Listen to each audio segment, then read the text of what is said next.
ka cellphone thong a hung gingin ka bil a hung ging o chu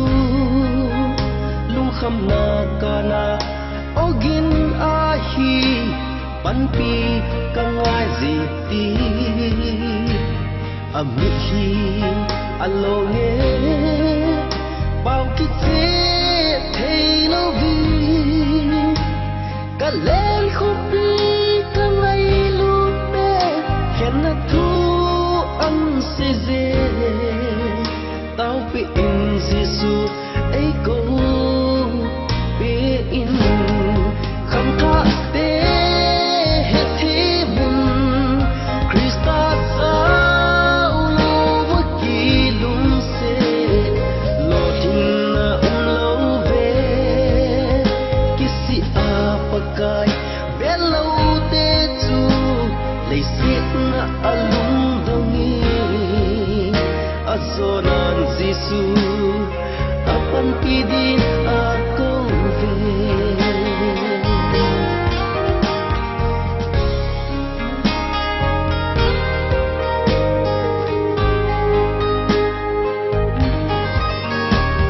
abong ay le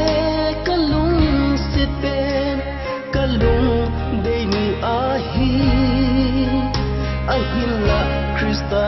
lung hay lo na ahung hi khazi in kamihi alone hasal he zing zong le ta halong thi chu hi ta lang lấy xiết ka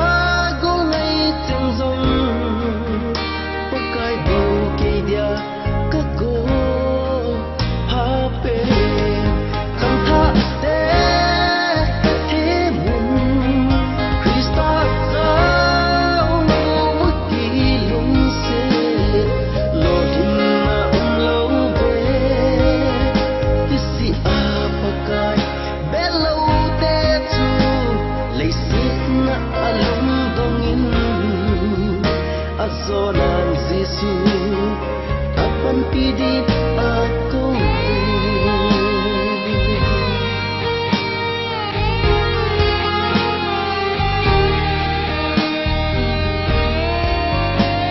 kaloi te in na an kon ding na ka chini chun le lo pi na non la Krista zui kun do a hum ding hi a mi hi a lo nge in la ki pa ze in mi dang te dia a hin na sana Krista dia a ko na a kisi na kanei lo ve ti in kham tha te the mun Krista sao wo ki lung se lo din na lo ve kisi apakai belo te chu lei sit na alum dongin azonan Giêsu apan pidi ako azonan Giêsu apan pidi ako